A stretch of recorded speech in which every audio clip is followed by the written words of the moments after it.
The morning Ida Talmadge found her fence line torn clean through and a gap wide enough to drive a wagon across. She did not cry, because Ida Talmadge had not cried since the day they buried her husband 3 years prior, and she was not about to start over a broken fence and some wandering cattle.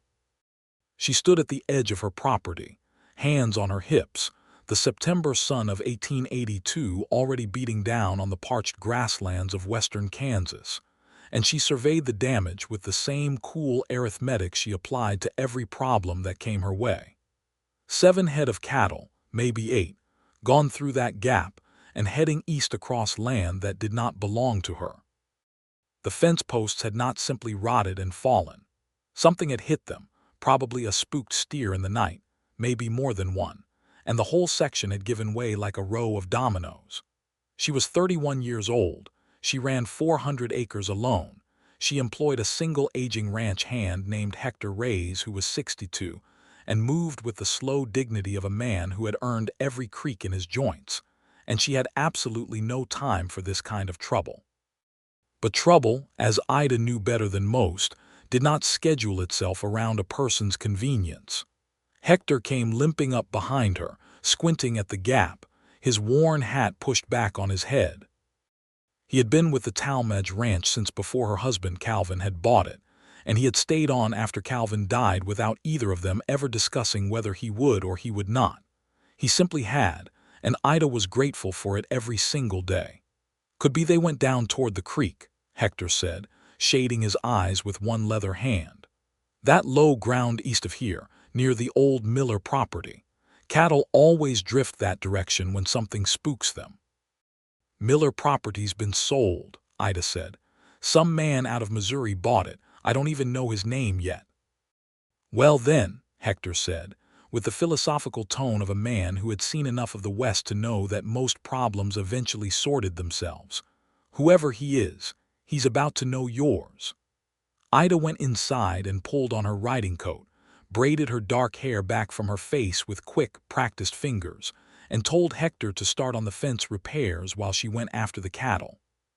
She saddled her mare, a calm and sturdy gray she called Pearl, and rode east through the dry September grass, the sky overhead an enormous bowl of blue that seemed too big for the land beneath it. The old Miller property ran along a creek called Bitter Creek, which was a dramatic name for what was really just a modest stream that cut through a shallow ravine filled with cottonwood trees. It was the kind of low, shaded ground that cattle loved, and sure enough, when Ida came over the low rise that marked the boundary of what had once been Miller's land, she could see her cattle. They were down among the cottonwoods, grazing along the creek bank as if they owned the place. What she had not expected to see was a man already there with them. He was on horseback, a big roan gelding, and he was quietly moving along the perimeter of the herd, not rushing them, not shouting, just gently keeping them collected in the bend of the creek. He moved his horse the way a man who had spent a long time in the saddle moves, without thinking about it, the horse and the man communicating through small shifts of weight and subtle pressure, and the cattle were calm under his easy management. Ida pulled Pearl up at the top of the rise and watched him for a moment. He had not seen her yet. He was tall in the saddle, that much she could tell, with broad shoulders under a canvas work coat the color of dust, and a dark hat pulled low against the glare.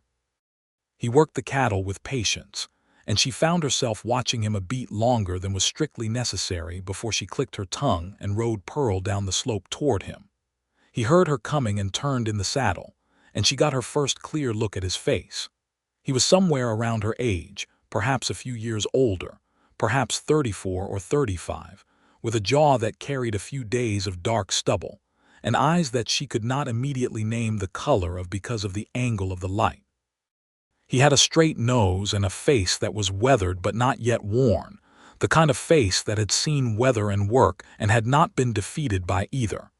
"These yours?" He called out, and his voice carried easily across the space between them without being raised, a voice accustomed to open air. "Every last one of them," Ida called back, and she rode down to meet him at the edge of the herd. Up close, She could see that his eyes were a dark shade of greenish-gray, the color of cottonwood leaves in August, and he was looking at her with a directness that was not rude but was not shy either. He had a coil of rope looped over his saddle horn and a rifle in the scabbard at his right knee, but neither was drawn or threatening. He just looked like a man who went prepared. "Lionel Ford," he said, touching the brim of his hat. "I bought the Miller place about 6 weeks ago." "Ida Talmadge," she said. "I own the land directly west of yours. I'm sorry about the intrusion. My fence gave way in the night." "No intrusion," he said, and something in the word was entirely sincere, not the polite dismissal she had expected. "I heard them come through around 2 in the morning. I came out to have a look and found them already down here at the creek. Figured they'd belong to the Talmadge place, since that's the only property abutting mine to the west." "You heard them at 2 in the morning," she repeated, studying him. "I'm a light sleeper," he said simply. There was a beat of silence that was not uncomfortable. The creek made its quiet sound through the cottonwoods, and the cattle went on eating, and Pearl shifted her weight beneath Ida. "Well," Ida said at last, "I appreciate that you kept them together. That was kind." "It was nothing," he said. "I'll help you drive them back if you like. 2 riders'll be easier than one with this many." She considered refusing. She was perfectly capable of driving 7 head back on her own, and she was not the kind of woman who asked for or accepted help reflexively. But she was also practical, and 2 riders would make the work go faster, and she had a fence to repair, and a full day's work waiting back at her place. "I'd be grateful," she said. They worked the cattle out of the cottonwoods together with a quiet efficiency that surprised her a little, because working cattle with a stranger was usually an awkward business of misread signals and crossed paths. But Lionel Ford seemed to understand almost instinctively when to press and when to hold, and he and Ida found a rhythm together quickly, trading glances and small gestures across the moving herd the way experienced riders do when words would only startle the animals. It took about 20 minutes to push the cattle back across the low rise and through the gap in Ida's fence, where Hector was already deep into his repair work. New posts pulled from the barn and laid out in a row, the post-hole digger driven into the hard earth beside him. He looked up at the approaching cattle, and then at the stranger riding behind them, and his expression was the carefully neutral one he always wore when he was withholding judgment. 8 head, Ida said, swinging down from Pearl. "All accounted for." 8, Hector agreed, counting them with practiced eyes as they drifted back onto familiar ground. Then he looked at Lionel Ford again. "This is Mr. Ford," Ida said. "He bought the Miller place. He kept them down at the creek through the night." Hector pulled off his hat and nodded. "Hector Rays," he said. "That was good of you." Lionel had dismounted too, and he led his roan by the reins and looked at the broken fence section, at the splintered posts and the tangled wire. "That's a section and a half at least," he said. "Might take you most of the day." "It will," Hector said without complaint. "I've got wire and posts to spare in my barn," Lionel said. "I bought more than I needed when I was stocking up. Happy to bring some over, save you a trip to town." Hector glanced at Ida. Ida was looking at Lionel Ford with the slightly narrowed eyes she used when she was deciding whether a thing was genuinely offered or offered as a calculation. It looked like it was genuinely offered. "That's very neighborly of you," she said. "I'd like to be a good neighbor," he said, and again the simplicity of it had the ring of a plain truth. He rode back to his property to collect the supplies, and Ida went inside to start a fire under the stove, because the morning had been going since before dawn and she had not eaten, and because when a man brought wire and fence posts across his own land to help you repair your fence on a weekday morning, offering coffee was the decent thing to do. She put the coffee on and cut bread and set out the jar of apple preserves that she had put up in August, and she stood at the kitchen window and watched the yellow grass and the wide flat sky and thought about nothing in particular, which was unusual for her. Ida Talmadge was not a woman given to empty thoughts. Her mind was almost always running a calculation of some kind, an inventory, a worry, a plan. but standing there at the window waiting for the coffee to percolate. She was just standing and watching and breathing the dry morning air that came through the open window. And it felt, for reasons she could not immediately name, like the kind of quiet that comes after something has shifted. She heard hoofbeats and the rattle of a loaded wagon bed, and went to the door to see Lionel Ford coming back up the track with his roan, hitched to a small flatbed wagon carrying fence posts and a spool of wire. She was still standing in the doorway when he pulled the wagon up and set the brake, and she said, "I've got coffee made. Come inside when you're ready." He looked up at her from the wagon seat, and something moved across his face that was not quite a smile, but was something adjacent to one, something that looked a little like a man who had not expected to be offered coffee and found that he was glad about it. "I'll just help Hector unload these first," he said. She went back to the stove, and she listened to the sounds of the two men working outside, the hollow knock of fence posts stacked together, the creak of the wagon, Hector's low voice saying something she could not make out, and Lionel's brief answer. She poured 3 cups of coffee and carried Hector's out to him, because he would not come inside in the middle of a job, and she knew it. When she came back in, Lionel Ford was standing in her doorway. He had taken his hat off, which revealed dark hair that had been pressed flat by the hat band and was beginning to spring back at the temples, and he stood with his hat in his hands in the way that a man does when he is showing that he knows how to be in a woman's house. The morning light came in over his shoulder and made the kitchen feel warm and particular, the way kitchens feel when they are inhabited. "Come in and sit down," she said. He sat at her table, which was a good solid pine table that she and Calvin had bought from the furniture man in Dodge City 5 years ago, and she set the coffee in front of him and sat across from him and pushed the bread and preserves toward him without making a ceremony of it. He looked at the bread and then at her. "You don't have to feed me," he said. "I know I don't," she said. He took a slice of bread and spread preserves on it, and she poured herself coffee and wrapped both hands around the cup, and for a moment there was just the sound of the clock on the mantel and the distant ring of Hector's hammer and the wind coming in through the window.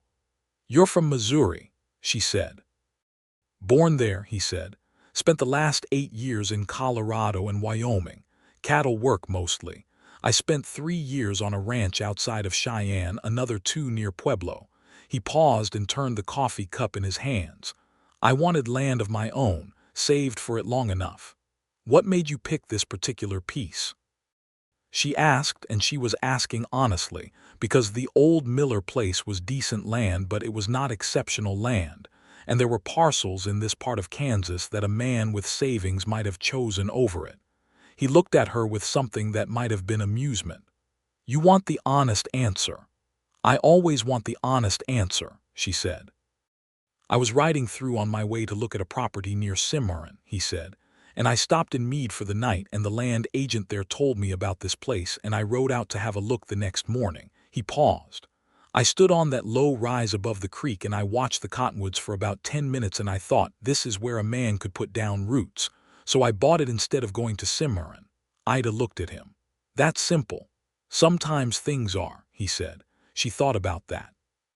She had come to this land differently, following Calvin's dream, and the land had become hers the hard way, through grief and stubbornness, and the slow daily labor of staying when it would have been easier to go. She was not sure she understood a person who could simply stand on a piece of ground and know, but she was not sure she disbelieved it either. "How long have you been working this place alone?" He asked, and the question was asked with care, not nosiness, the way a person asks when they have noticed something and want to understand it. 3 years alone," she said. "Before that, 5 years with my husband. Calvin died of a fever in the winter of '79. "I'm sorry," he said, and that too was plain and real, not decorated with the kind of condolences that sound like they have been said before. "It was a long time ago now," she said, which was what she always said, and then she surprised herself by adding, "or it feels that way some days and not at all on others."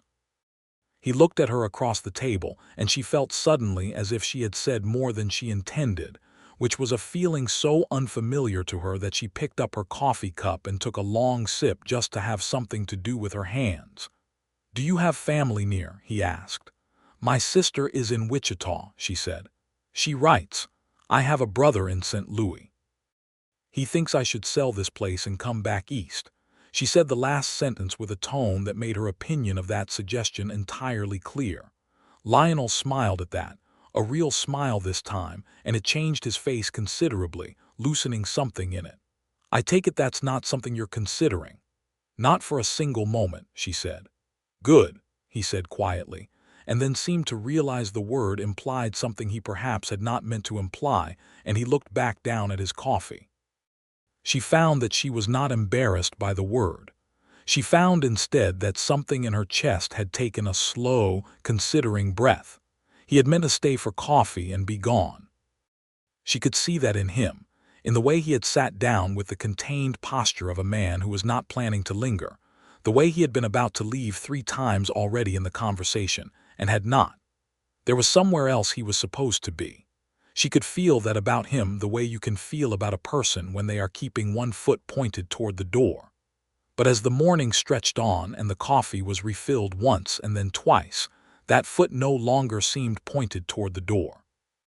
They talked about the land, about the particular character of western Kansas in the fall, about the water rights on Bitter Creek, and whether the winter of '82 looked to be a hard one, about cattle prices in Dodge City and the state of the railroad, and whether the Santa Fe line was going to push any further west. They talked the way two people talk when conversation is easy, but neither one of them is quite used to it being easy. So they keep reaching for the next practical subject as a cover for the fact that they would be content to sit here, indefinitely, for reasons that have nothing to do with the subjects they are discussing. Outside, Hector's hammer rang steadily on, and the sun climbed higher, and somewhere across the yard a mourning dove made its hollow, gentle sound. At some point Ida got up and fried eggs and salt pork, because the morning had tipped past 11, and she had promised Hector she would cook a midday meal. And Lionel got up to help without being asked, and she nearly told him to sit back down, and then decided not to. He handed her things off the shelf when she reached for them, and got out of her way when she moved to the stove, and was useful in the kitchen the way a person is useful when they have cooked for themselves a long time and know how to exist in a domestic space without making it complicated. "You lived alone since Colorado?" she asked, cracking eggs over the skillet. "Since Cheyenne," he said, leaning against the counter with his arms folded. "I had a dog for a while, good blue heeler. She died last spring." "I haven't replaced her yet." "I had a dog," she said, "a red hound. He died the same summer as Calvin. I always thought that was a particular cruelty." She said it without self-pity, just matter-of-factly, and he looked at her in the way he had developed of looking at her, which was attentively and without performance. "That is a particular cruelty," he agreed. She called Hector in and they ate together at the table, the 3 of them, and Hector talked some about the state of the fence and whether the posts Lionel had brought would be enough. And Lionel talked about the Miller place and what he planned to do with it: expand the herd, repair the barn roof before winter, clear a section of brush along the north side. Hector listened and nodded and offered practical observations, and Ida listened and watched Lionel Ford talk about his land with the focused love of a man who has wanted something for a long time and has finally got his hands on it. After the meal, Hector went back to the fence, and Lionel helped Ida clear the table, carrying plates to the basin without ceremony. "I ought to be getting back," he said, and she noticed that this was now the 4th time he had said or implied some version of this and had not in fact left. "What is it you had to be doing today?" she asked, not to trap him in anything, just genuinely curious. He looked at her with that quiet directness. "I was supposed to ride into Meade today. Land agent business. There's a document I need to sign regarding the property transfer." "That sounds important," she said. "It can wait until tomorrow," he said, and held her eyes for just a moment before looking out the window. She felt the heat of that in the center of her chest, a small and steady heat like a coal that is caught and is deciding whether to become a fire. She turned back to the basin and washed a plate with more concentration than the plate required. He stayed through the afternoon, not because either of them planned for it. It simply happened the way afternoons can happen when two people are in easy proximity and the work of the day expands to include them both. He went out and helped Hector finish the fence, and Ida came out to watch, and then ended up holding wire while the two men stretched and stapled it. And the three of them worked together in the long September afternoon, with the dry prairie wind moving the grass, and the sky going from brilliant blue to the softer, more burnished blue of late afternoon. When the fence was finished, Hector stood back and looked at it with professional satisfaction. "Better than it was before," he said. "We should have been so lucky that the fence broke 6 weeks ago," Ida said dryly, and Hector smiled his slow smile, and Lionel looked at the fence and did not say anything, but there was a satisfaction in his posture too. They washed up at the pump in the yard, and Ida went in to start supper because the day had gotten away from all of them, and there was no question of Lionel Ford riding all the way back to the Miller place on an empty stomach. And it was only when she was cutting potatoes and listening to the two men talking outside by the fence that she stopped and noticed what she was doing, and felt something that she had not felt in so long she almost did not recognize it. She was happy. Not contentedly occupied, not adequately managing, not getting through. She was happy with the particular quality of happy that has company in it, the kind where the presence of another specific person makes the ordinary light of an ordinary day feel like it is falling at a slightly different angle, illuminating things you had stopped seeing. She stood with the knife over the cutting board and breathed for a moment, and acknowledged the feeling the way she acknowledged all feelings, honestly and without drama. Then she went back to cutting potatoes. He came in for supper and they ate again, the three of them, and this time Hector was easier in the conversation, drawn out by some question Lionel asked about the history of the region. And Hector told stories about the early days when he had worked cattle in South Texas and come up through the Indian Territory with a drive, about the changes he had seen in this part of the country over 30 years, about the Comanche presence in the early days and the injustice of how they had been removed from land they had inhabited for generations, pushed off piece by piece onto reservations that did not come close to replacing what was taken from them. He spoke about it without romanticizing and without pretending it had not happened, which was the only honest way to speak about it. And Lionel listened with the attention of a man who understood that this land had a history that predated every deed and every transaction. After supper, Hector bid them good night and went to his small house at the edge of the yard, the same house he had occupied for 20 years, and Ida and Lionel sat on the porch because the evening was warm enough, and the sky to the west was going through the full operatic production of a Great Plains sunset, the kind that uses the whole horizon as a canvas and takes its time. They sat in the two wooden chairs on the porch and watched the sky change and did not talk for a while, and the silence was the kind that has comfort in it. "I should tell you something," Lionel said at last. She looked at him. "I had no intention of staying today," he said. "I came to bring your cattle back. I figured 20 minutes, maybe half an hour." "I know," she said, "and here it is nearly 8 in the evening." "I know that too." He turned his head and looked at her, and the last light was in his face, turning the green-gray of his eyes to something warmer, and she felt the heat in her chest again, steadier this time. "I can't explain it," he said, "except that I didn't want to go." She was quiet for a moment, and the sky went on burning quietly, and somewhere out in the grass something rustled and went still. "You don't need to explain it," she said finally. "I understand it." He looked back at the sky. She looked at her hands in her lap. A nighthawk passed over in its erratic, swooping flight, making its sharp cry. "I'll be back tomorrow," he said. "I do have to go to Meade tomorrow." "Of course," she said, "but I'll come by after if that's all right." She considered telling him that it was not necessary, that she did not need anything, that she was perfectly fine. She considered all of that and discarded it, because it would not have been honest. "That would be fine," she said. He rode back to the Miller place in the dark, and she watched the lantern he carried until it was just a small orange star moving through the blackness of the prairie, and then it dropped below the rise and was gone. She sat on the porch alone for another half-hour and looked at the stars, which were extraordinary over the Kansas plains, dense and brilliant and indifferent, the way the universe is indifferent.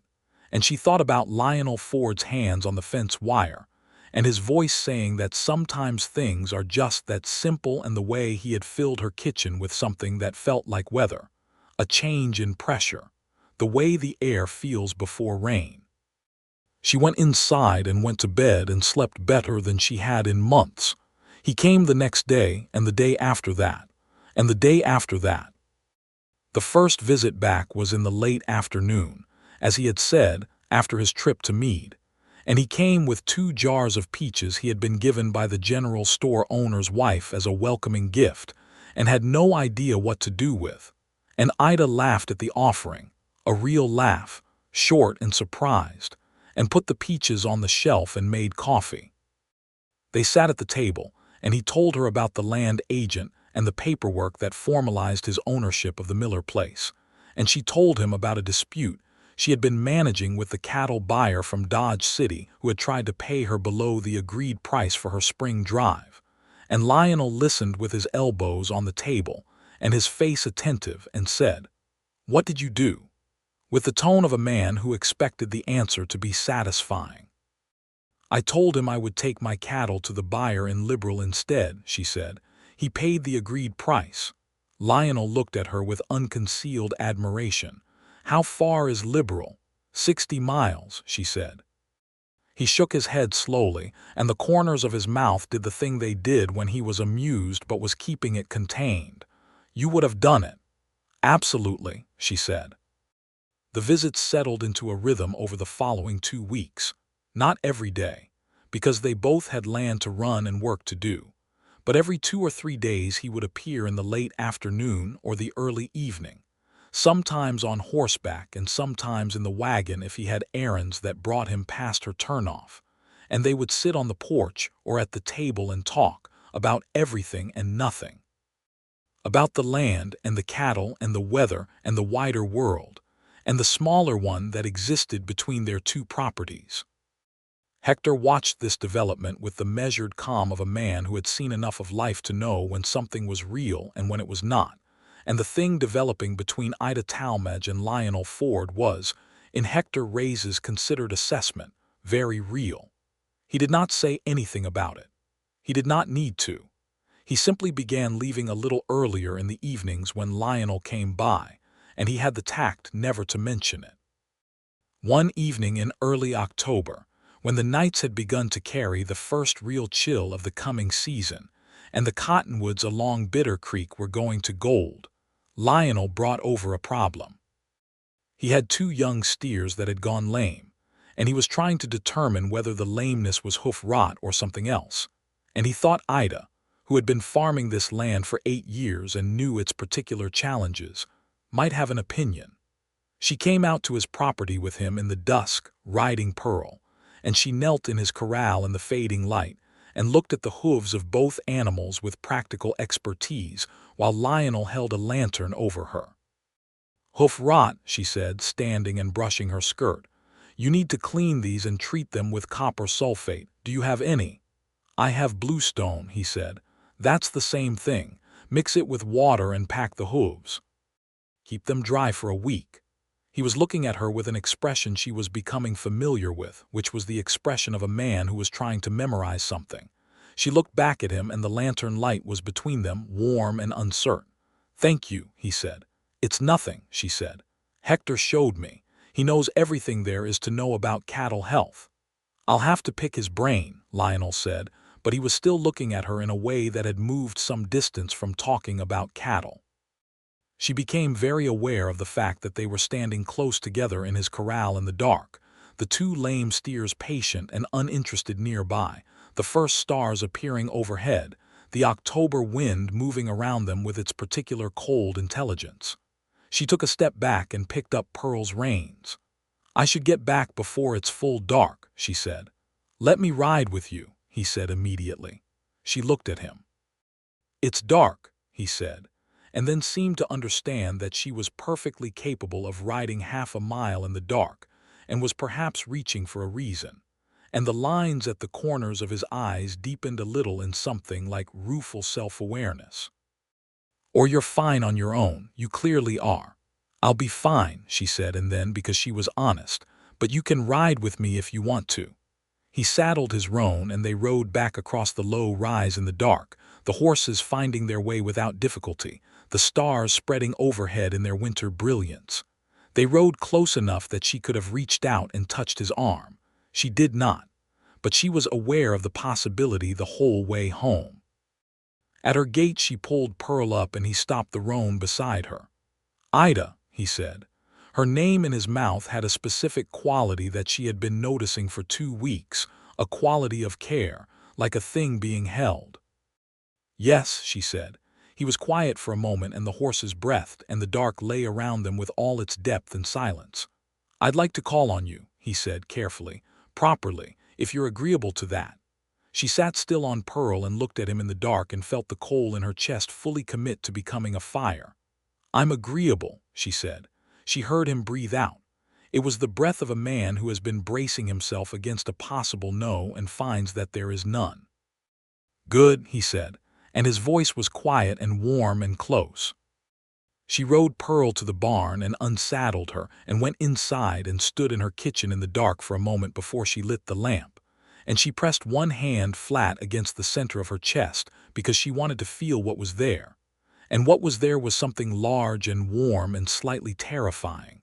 The way beginning something always is when you have learned, the hard way, what it costs when it ends. But she stood there and felt it and did not run from it, because Ida Talmadge had never been the kind of woman who ran. In the weeks that followed, Lionel Ford courted her with the same direct, unadorned earnestness that characterized everything about him. He was not a man who made speeches or employed romantic gestures for the theater of them. He brought her practical things: a better hinge for the barn door that had been sticking, a tin of good coffee from the general store, information about the water table on the east side of her property that he had learned from the land agent. He fixed a problem with the wheel on her wagon on a Saturday morning without announcing he was going to, and without making much of it afterward. He showed up when he said he would, left when it was appropriate to leave, and looked at her across tables and over fences and through kitchen windows with an expression that made her feel as though she were something worth looking at. He told her about his life. Not all at once, not in the manner of a man laying out a formal account, but in pieces, the way trust releases information, a little at a time. He told her about growing up in Missouri, his father's farm, a hard man but not an unkind one, who had died when Lionel was 22, leaving the farm to Lionel's older brother. He told her about the decision to go west, not from any particular romantic vision of it, but simply from the knowledge that the East was settled, and the opportunity he wanted would have to be built somewhere it had not yet been built. He told her about Colorado and Wyoming, about the bunkhouses and the long cattle drives, and the years of working other men's land and saving every dollar he did not need for food and a horse. She told him about herself in return, because he asked in a way that made telling feel natural rather than exposing. She told him about growing up in Ohio, her father's hardware store, the decent, comfortable life of a merchant's family. She told him about Calvin, not the death but the life, the 6 years of marriage to a man who had a restless dream of the West and the willingness to pursue it, and how she had come out here partly for him, and partly because she had, somewhere in herself, a wildness that Ohio could not contain. She told him about the first years on the ranch, the learning curve that nearly broke her, the cattle lost to a blizzard in '78, the year the summer was so dry that the grass died back to nothing and she had to sell half her herd to stay solvent. "And you stayed," he said. "I stayed," she said. "This land is mine. I made it mine. I'm not going anywhere." He looked at her with an expression that she could only describe as longing, and she was fairly sure it was not entirely about the land. In November, he asked her to come to Mead with him for supplies, and she agreed, and they rode into town together on a Saturday in his wagon, which meant sitting beside each other on the wagon seat for the 12 miles to town and 12 miles back, with their elbows occasionally touching and the horses making their steady way down the rutted road. Mead in 1882 was a small but growing town, with a main street of wooden storefronts, a hotel, a saloon, a church, a general store, a land agent's office, a doctor, and the various other establishments that a cattle and farming community requires. It was busy on Saturdays, the streets filled with ranch hands and farm families doing their weekly business. They drew eyes, she noticed, riding in together. People knew Ida Talmadge, the Talmadge widow who ran her place alone and did it well, and people were still figuring out Lionel Ford, the new man at the old Miller place. The combination of them together on a wagon seat was the kind of thing that small-town eyes notice and small-town mouths discuss. She did not particularly care. She had long since stopped managing what the people of Mead thought about her, having made the decision 3 years ago, in the bleak aftermath of Calvin's death, to live her life according to her own judgments rather than anyone else's. They went into the general store, where the proprietor, a round and cheerful man named Aldous Webb, welcomed them with the professional warmth of a man who understood that 2 ranchers doing errands together was good for business. Ida bought what she needed and Lionel bought what he needed, and at one point she reached past him for a bolt of cloth on the shelf, and his hand came up to steady the bolt at the same time, and their hands met on it for a moment, and neither of them moved away immediately. Aldous Webb had the diplomatic wisdom to be very interested in his inventory at that particular moment. They had lunch at the small eating house on the 2nd Street, a clean establishment run by a German woman named Mrs. Pfeiffer, who made excellent bread and a serviceable beef stew, and they sat across from each other at a corner table and ate and talked and were, Ida thought, probably very obvious to anyone looking at them, which was fine. On the way home, in the long golden light of the November afternoon, with the wagon rolling steadily through the dry grass and the sky ahead of them enormous and silent, Lionel said, without preamble and without looking at her, "I think about you all the time." She let that settle for a moment, feeling the weight of it. "I think about you too," she said. He looked at her then, and the wagon went on moving, the horses steady and patient, and she looked back at him, and something that had been forming between them for 2 months completed itself in that look, became definite and acknowledged and real in a way that was different from what it had been even this morning. He reached over and took her hand, and she let him, and they rode the rest of the way back to her property with their hands together on the seat between them, not saying much, the horses doing their steady, patient work and the sky going gold and then pink, and then the first pale gray of evening. At her gate he helped her down from the wagon with a formality that was somehow also intimate, his hands at her waist as she stepped down, and she was very close to him for a moment, close enough to see the specific green of his eyes in the evening light. "Ida," he said, quietly, just her name again. "Lionel," she said, and the shape of his name in her mouth felt like something she had been saying for years. He kissed her, careful and warm, there at her gate with the last light on the prairie and the horses patient behind him, and she kissed him back. And it was the kind of kiss that does not try to be everything at once, but that carries a clear and serious promise. He rode home in the dark, and she stood at her gate until he was over the rise, and then she went inside and sat down at her table and looked at her hands and felt the size of what was growing in her, and she was not afraid of it. That was the surprising thing.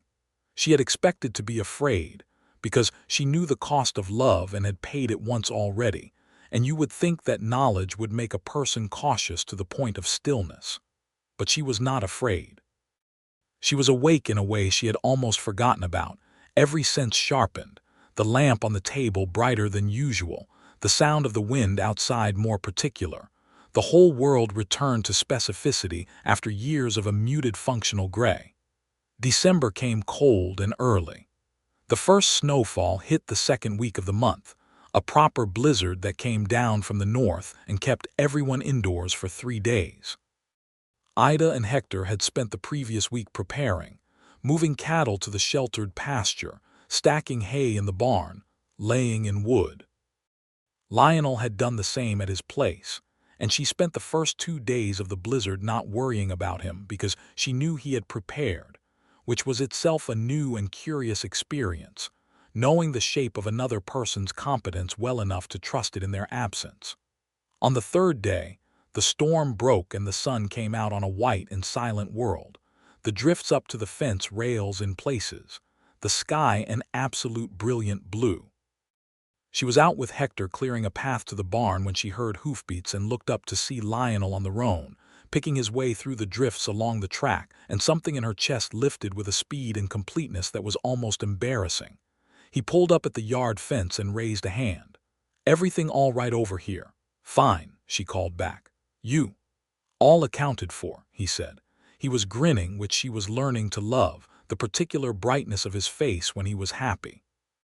"The drifts are something. I wanted to make sure." "Come in and get warm," she said, and the invitation was entirely easy, perfectly natural, as if she had been saying it all her life. He came in and got warm, and Hector joined them, and they had coffee and the dried apple pie Ida had made 2 days ago when she had needed something to do with herself during the blizzard. And they sat around the table with the winter sun coming in the south window and talked about what needed doing now that the storm had passed.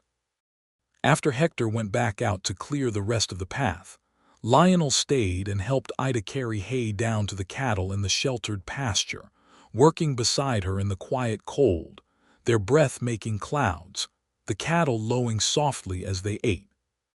They worked without needing to talk much, and the silence had the texture of deep familiarity, which for people who had known each other only 3 months was remarkable, and neither of them pointed it out. Coming back to the barn, their boots crunching in the snow, Lionel stopped and she stopped beside him and looked at what he was looking at, which was the ranch laid out in the afternoon light, the white fields and the gray barn and the yellow-lit windows of the house and the smoke rising from the chimney in a straight thin column. "It's a beautiful place," he said. "I know," she said. He looked down at her. "I'd like to make it mine too," he said carefully, "if you'd have me." She turned her head and looked up at him. The cold had put color in his face and the light was very clean and honest. "Is that a proposal?" she asked. "Yes," he said without hesitation. "It is." She looked at him for a long moment. This man who had come to return her strayed cattle on a September morning and had brought fence posts and helped with supper and called on her properly, and held her hand in a wagon and kissed her at her gate.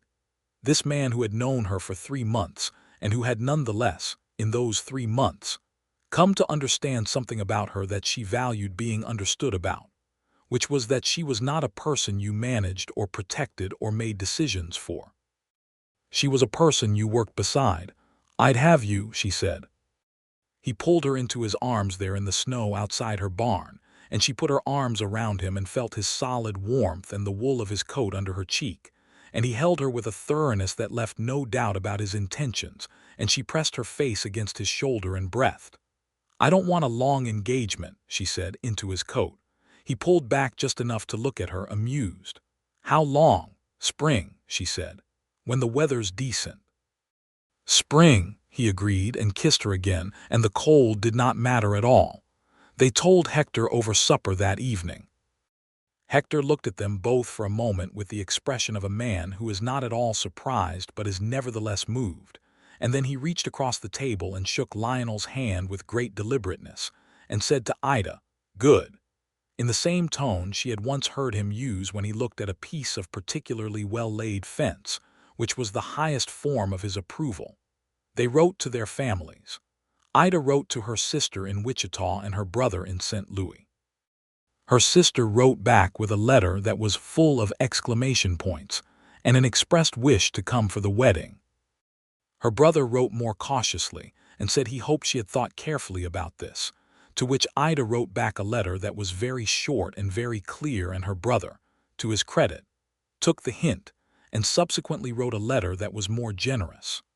Lionel wrote to his brother in Missouri, and his brother wrote back a warm letter and said he could not make the journey but wished them well and hoped Lionel would bring his wife east one day to meet the family.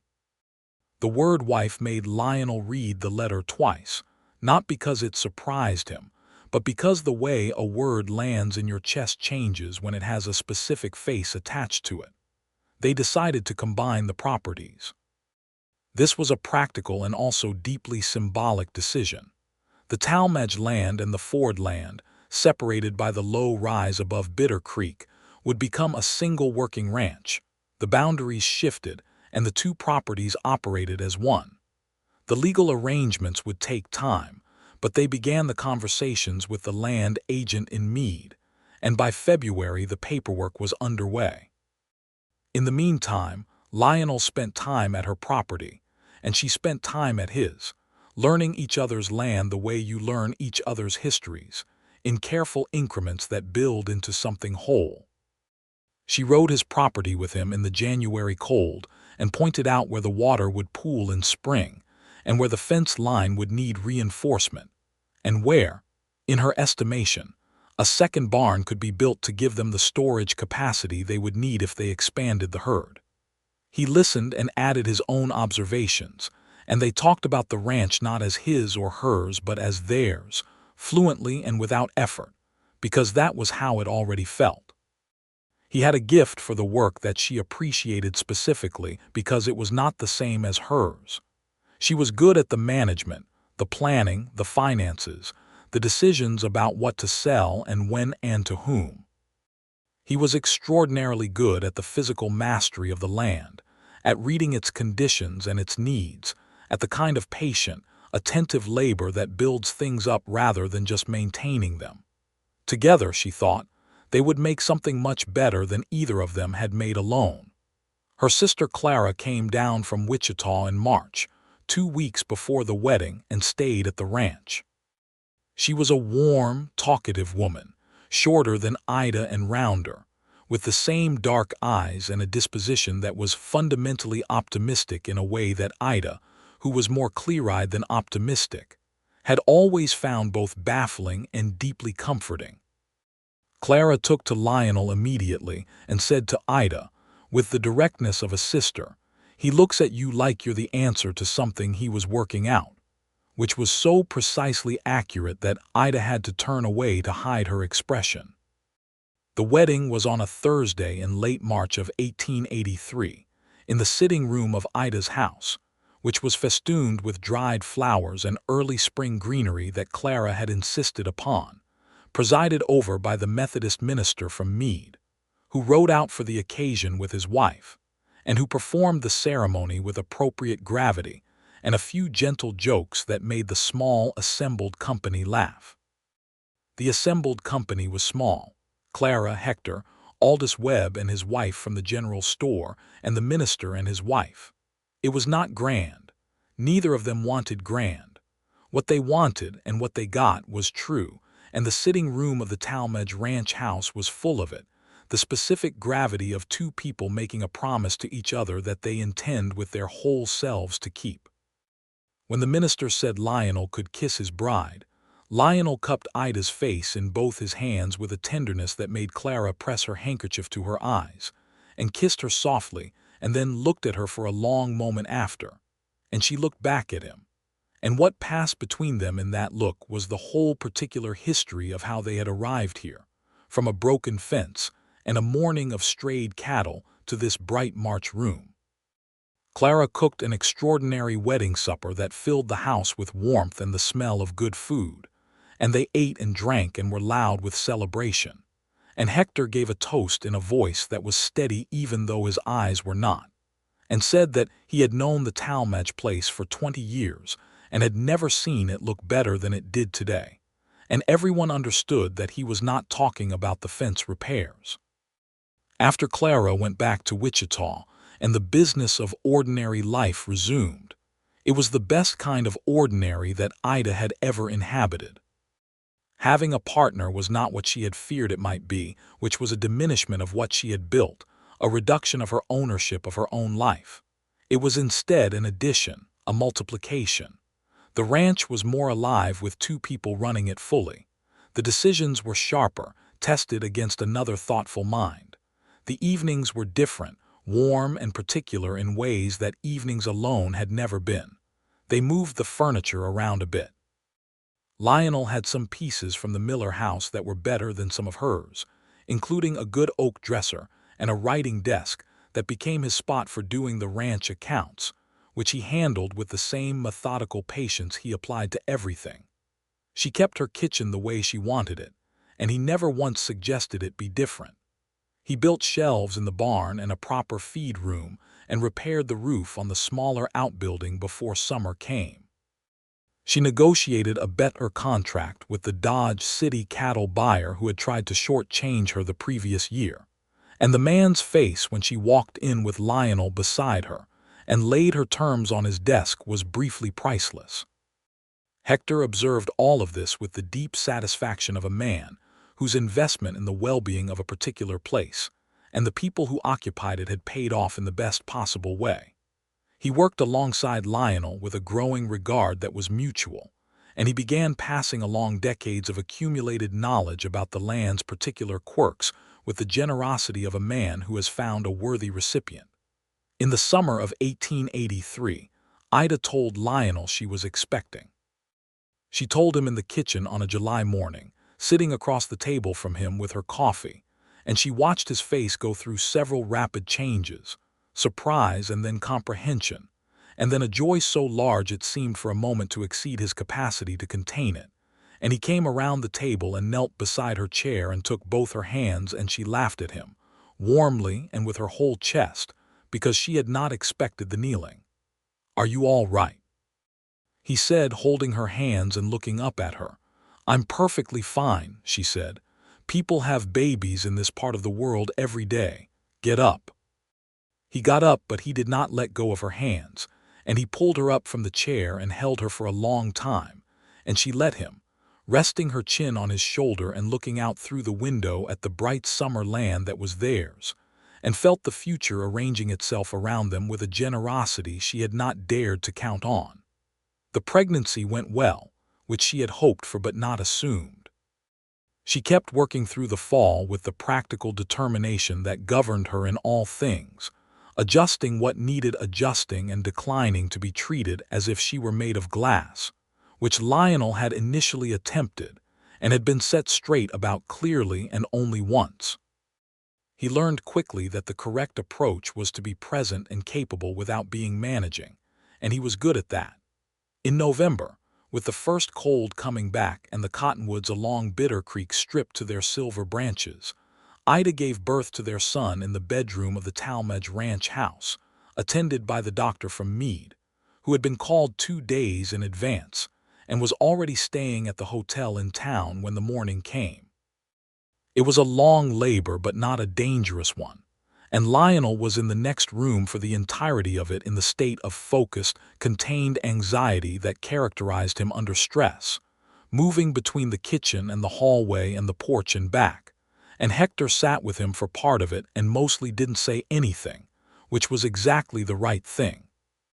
When the doctor came out and said, "Mother and son are both fine," Lionel sat down heavily on the bench in the hallway and put his face in his hands for a moment, and Hector pretended to study the floorboards.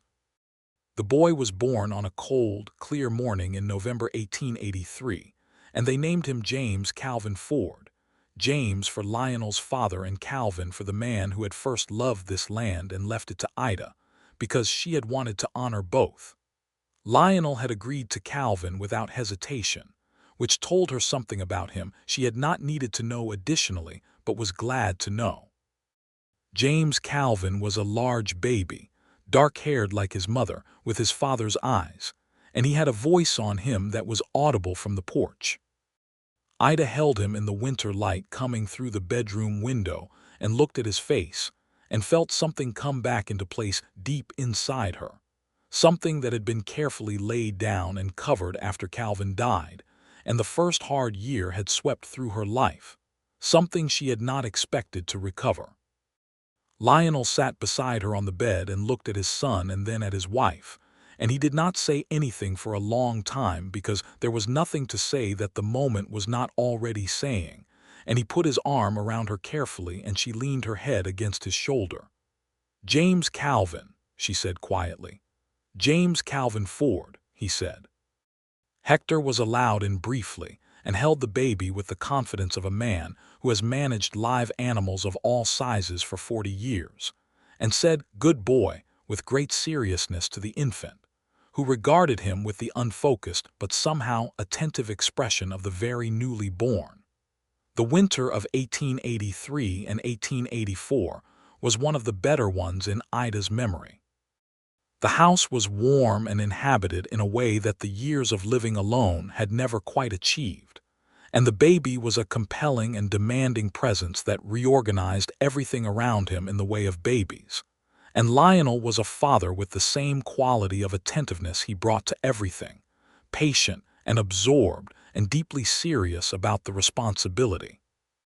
Ida watched him with James Calvin in the evenings, the baby asleep on his chest while he sat in the chair by the fire going over the ranch accounts, and she felt the full weight of her fortune in a way that she held privately and gratefully, acknowledging it the way she acknowledged everything, honestly, without drama, with her whole heart.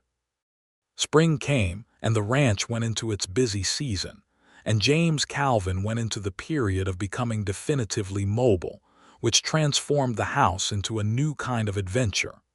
He crawled at a remarkable speed and was pulling himself upright on anything he could reach by his first birthday. He had a fascination with cattle that manifested early and that Hector encouraged, bringing the boy out to the fence line to look at the animals when he was barely walking. Hector's health had begun to give him some trouble in the spring of 1884, a persistent cough that the Meade doctor said was the beginning of the lung trouble that affected men who had spent long years outdoors in all weathers. It was not immediately dangerous, the doctor said, but Hector would need to take things easier, avoid the worst of the cold and damp. Hector received this information with dignity and was difficult about following it for approximately 2 weeks before Lionel had a quiet conversation with him one afternoon in the barn that Ida was not present for, and after which Hector's resistance to easing up diminished considerably. She asked Lionel that evening what he had said. "I told him we needed him to stay well because James Calvin was going to need someone to teach him everything about this land," Lionel said, "and there was no one else equal to that job." She looked at him. "Did you mean that?" "Every word," he said. Hector stayed, taking on the lighter work and overseeing rather than doing the heavier tasks, and he did indeed take James Calvin under his particular wing, teaching the boy from an early age the names of things, the habits of animals, the reading of weather and land. It was an education that complemented everything else, and Ida watched it with a full and aching gratitude. The combined ranch was by 1885 a prosperous operation.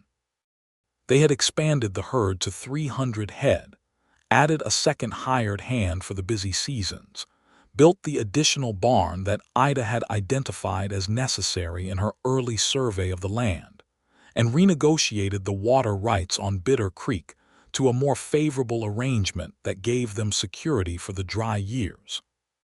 Lionel had also built a proper smokehouse and a root cellar, and Ida had planted a kitchen garden of a size and productivity that made the household largely self-sufficient in vegetables and herbs for 3 seasons of the year.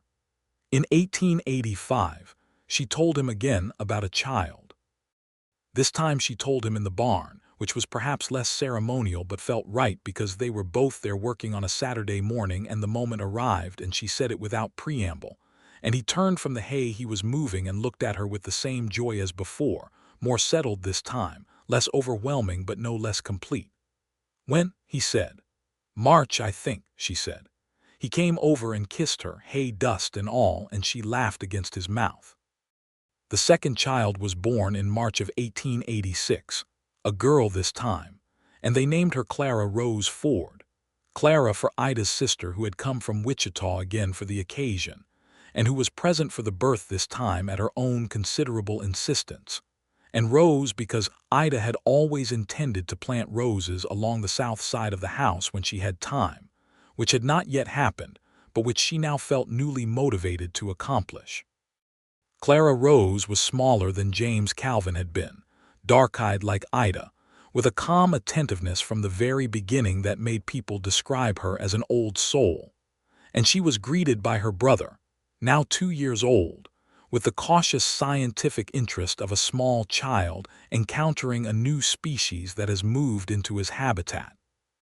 Life on the ranch with 2 small children and a full cattle operation was demanding in ways that Ida would not have described as hardship, because she had known actual hardship and this was not it. But it was full, wall-to-wall full, days that began before light and ended well after dark and contained more tasks than hours. She and Lionel worked in the deep synchrony of people who have fully merged their lives, each knowing without discussion what the other needed and what could wait, and who would handle which emergency when 2 arose simultaneously, which they frequently did. Hector, now 66, had become mostly an overseer and a grandfather figure to the children, which suited him and suited the ranch, and he sat on the porch in the evenings with James Calvin on his knee telling stories about the old days in South Texas, and the long cattle drives north that the boy absorbed with enormous eyes and complete credulity. In the summer of 1887, Ida's sister Clara visited again, this time bringing her own news. She had married a widower in Wichita, a hardware merchant not unlike their father, and she had a stepson who was 12 and was spending the summer learning to fish. Ida and Lionel welcomed her and her new husband Thomas warmly, and the ranch was full for 10 days in August, full of voices and children and the smell of Clara's cooking and Thomas's earnest efforts to be useful on the ranch, which Lionel guided patiently and without condescension. Watching them all at the supper table one evening, the summer dark coming in through the windows and the lamp burning warm and the children asleep, Thomas and Clara across from her and Lionel beside her, his hand resting on the table near hers, Ida felt something that she took a moment to identify. She had thought for a long time, in the years after Calvin died, that the particular life she had imagined was foreclosed, that there would always be a version of full that remained just out of reach. She had made peace with that the only way she knew how, by building something that was genuinely good even if it was not everything, and she had been proud of what she had built. But this, right here, was everything. This noisy warm room and the man beside her and the children upstairs and the land outside in the dark and the work of tomorrow and the day after and all the days after that. This was everything, and it had arrived because a section of fence gave way in the night and sent 8 head of cattle drifting east toward a creek, and a man who had just that spring bought the land on the other side. She turned her head and looked at Lionel, who was listening to Thomas recount something with the patient, genuine interest he gave to people, and he seemed to feel her looking because he turned, and his eyes met hers, and something passed between them that did not require language. She put her hand over his on the table. He turned his hand over and held hers. Thomas kept talking and Clara laughed at whatever he said, and the lamp burned warm and outside. The land they had built together breathed in the summer dark, the grass and the cattle and the creek and the cottonwoods and the sky above it all, enormous and brilliant and entirely indifferent to the small human warmth below it, which made that warmth, Ida thought, all the more worth protecting. The years turned with the reliable pageant of life on the plains. Dry summers and wet ones, hard winters and mild, cattle prices that shifted with the eastern markets, the slow creep of more settlers into the region, more fences and more roads, and the eventual arrival of a telephone exchange in Meade, which Ida was among the first in the surrounding area to subscribe to. A decision Lionel observed with the affectionate bemusement of a man who has fully accepted that his wife is always several steps ahead of him in practical innovation. James Calvin, by the time he was 10, was already a natural horseman, and had opinions about the cattle operation that were sufficiently astute to be taken seriously, which Lionel did, to the boy's immense satisfaction. He was his mother's child in temperament, direct and analytical, with his father's patience underneath. Clara Rose was a different kind of intelligence, quieter and more interior, with a talent for drawing that appeared somewhat mysteriously around age 7, and that Ida encouraged by ordering proper drawing supplies from the catalog and setting aside time after supper for the girl to sit at the table with her paper and pencils while the household moved around her. Hector lived to see James Calvin turn 12, which was the year the boy was allowed to ride on his first cattle drive, a modest operation north to the rail junction at Dodge City, accompanied by his father and the hired hand. Hector sat on the porch the morning they rode out and watched the boy go with an expression of deep and settled completion, and he said to Ida, standing beside him, "That's what staying around for is for." He died in the spring of 1896, quietly in his small house at the edge of the yard, and they buried him on the property that had been his home for over 30 years, under the cottonwood on the east side of the yard, with a simple stone that bore his name and the years of his life, and below that, at Ida's particular request, the words, "He knew everything about this land and gave it all away freely." She stood at the grave with Lionel's arm around her and her 2 children beside her, and she did not cry, because Hector himself had never cried and would have found it unnecessary, and she said goodbye to him in the way he would have preferred, with gratitude and without theater, in the clear morning air with the cottonwood beginning to leaf out above him and the grass green and the spring all around. Lionel held her close that night and did not say much and did not need to, because by 15 years into a marriage you have come to understand that presence is the thing, that the being there is the whole of what is needed, and he was there, fully and completely and without reservation. The ranch in the late 1890s was the finest working property in the county, which was not something Ida said about it but which the county land assessor said, and which several of their neighbors confirmed with the particular mixture of admiration and resignation that neighbors produce when confronted with another person's well-managed success. They had 450 head of cattle now, the best yield in a decade, and the Bitter Creek water rights that Ida had fought for years ago were proving more valuable every year as the region grew drier. James Calvin, at 17, was already doing the work of a full hand and making decisions about the cattle that his father ratified with growing frequency. He had his grandfather Calvin's name and something of his spirit too, that forward-leaning quality of a person who is always angled toward the next thing, which Ida found simultaneously familiar and bittersweet. Clara Rose at 14 was the quieter center of the household, observant and precise, with a talent for figures that Lionel had spotted and developed by including her in the ranch accounts from the age of 11, an education that no school in Meade could have provided, but that was already making her sharp in the way that real knowledge, applied to real problems, makes a person sharp.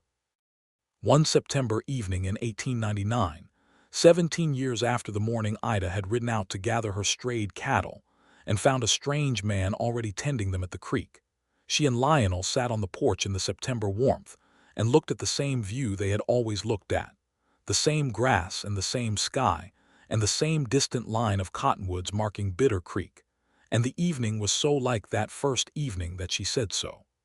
"Do you remember the first time we sat on this porch?" She said, "I remember everything about that day," he said without hesitation. She looked at him. He was 51 now, his dark hair threaded through with silver, the lines in his face deeper and more numerous, and he was still the most solid and reassuring presence she had ever inhabited a life with, which at 51 she knew was not something you could say about every marriage and for which she was grateful every morning. "You were supposed to go to Meade that day," she said. "I know. And you forgot." "I didn't exactly forget," he said. "I chose not to go." She looked out at the grass. "When did you choose?" He was quiet for a moment. "When you offered me coffee," he said, and his voice had the specific quality it had always had when he said something true, which was an absence of performance, just the plain fact laid in the air between them. "I thought I'm not going to Mead today. I thought it right then, sitting down at your table with the coffee in front of me and you across from me." He paused. "I didn't know yet what it was, but I knew I wasn't going anywhere." She was quiet for a moment, feeling the long thread of time from that morning to this one. "I knew too," she said. "When you came in and sat down and didn't make a ceremony of anything. You just sat down like a person who belonged at a table." She paused. "I hadn't had that in a long time." He reached out and took her hand on the arm of her chair, the way he had reached for her hand on the wagon seat in November of 1882, easy and certain. "I still don't want to go anywhere," he said. She turned her hand in his and held it. "Good," she said, "because this fence isn't going to maintain itself." He laughed, and it was the laugh she had been listening to for 17 years, full and unguarded and completely itself. And it rolled out across the porch and into the September evening, over the grass and the cattle and the land. And the cottonwoods along Bitter Creek caught the last of the sun in their turning leaves, gold and trembling. And the sky above the Great Plains was the color of everything she had ever wanted, which was this, wide and clear and going on and on. James Calvin left for his first big cattle drive in the spring of 1900, leading a herd of 200 head north to a buyer in Wichita, a journey that would take 3 weeks, and that Ida managed to see him off for without letting her face say anything she did not intend to say. Lionel stood beside her at the gate and watched their son ride out at the head of the drive, sitting straight in the saddle, and said, "He'll be fine," and she said, "I know," and they stood there until the dust settled. He was fine. He came back 3 weeks later sunburned and capable and full of news, and he walked into the kitchen where his mother was working and put his hat on the table and said, "We got $20 above the market price. I drove them past 2 other buyers until I found the one who'd pay what they were worth." And Ida looked at him for a moment and said, "Good," in exactly the tone Hector would have used, which was the highest thing she could have said. Clara Rose, at 18, had begun corresponding with the land agent's son in Mead, a young man of 20 named Everett, and this correspondence had been conducted with sufficient seriousness that Lionel went to Mead and had a conversation with the young man's father. And after an appropriate period of courting that Clara Rose managed with the composed certainty of someone who has always known her own mind, the engagement was announced in the spring of 1901.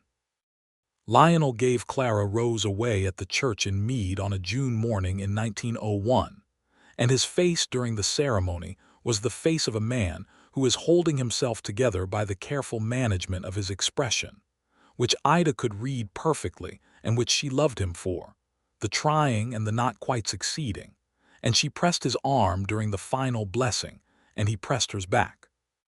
The house was quieter after Clara Rose married and set up house in Mead, and James Calvin was out on the land most of the time now, managing the herd with the independence of a young man who has been trained exactly for this. Ida and Lionel moved through their 50s with the deep ease of a long marriage that has been genuinely good, not effortlessly good, because nothing real is effortless, but good in the way that things built carefully and maintained honestly become good, which is durable and layered and full of meaning. They made improvements to the house in the fall of 1901, finally putting in the improved stove that Ida had been wanting for 3 years, and Lionel built the garden wall she had designed to protect the kitchen garden from the wind. He built it in the evenings after the day's work, with James Calvin helping on weekends, and when it was finished it was exactly right, and she planted things along it in the spring, including, at last, the roses she had promised herself when Clara Rose was born, which came up in the summer of 1902 in a long pink profusion that she found, every time she looked at it, a specific and private joy. James Calvin married in 1903, a young woman named Ruth from a farm family outside of Liberal, who came to the Talmadge Ford Ranch for a Sunday dinner, as James Calvin's intended, and spent the afternoon in the kitchen with Ida talking about cattle prices and seed varieties, and left with the offer of a cutting from Ida's rose bush, which was the clearest signal of acceptance Ida possessed, and which Ruth received with exactly the right combination of pleasure and understanding.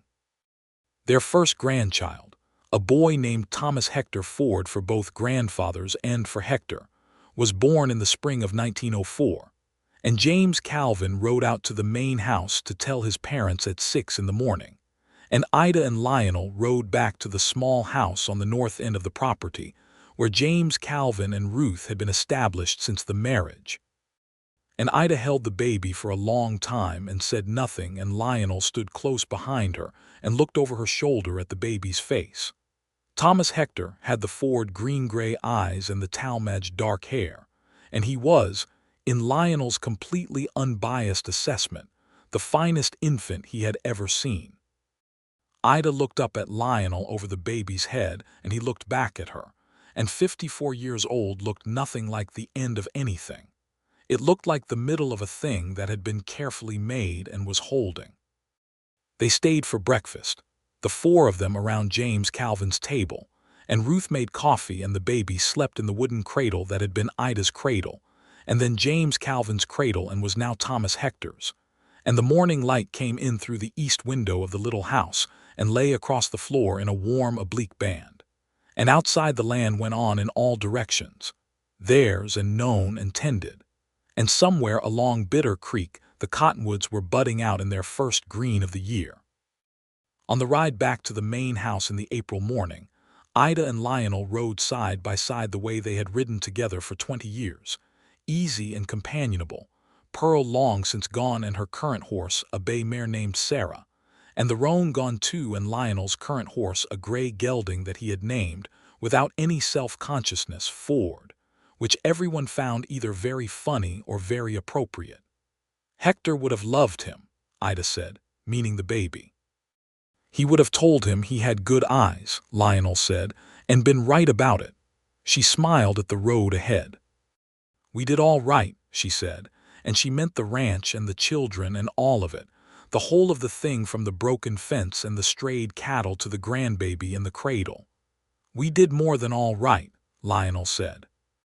She looked at him, this man who had come to return her cattle on a September morning in 1882, and had accepted a cup of coffee and had forgotten, or had chosen to forget, that he had somewhere else to be, and had stayed, and kept staying for 22 years now, through hard winters and good harvests and the ordinary and extraordinary business of a life built together on the western Kansas plain. The morning was brilliant, and the air carried the smell of turned earth and new grass and the remote sweetness of the creek, and the sky was the color it always was in this part of the world, which was blue past describing, enormous and clear and going on forever. She reached over and touched his arm briefly, the way you touch the arm of a person you have been touching for 22 years, easy and exact and full. He looked at her. She looked back. "Come on," she said. "There's work to do." He smiled, and they rode home together through the April morning, the land opening on all sides around them, and the spring coming up through the grass in its old unstoppable way, and everything, after all, exactly as it should be.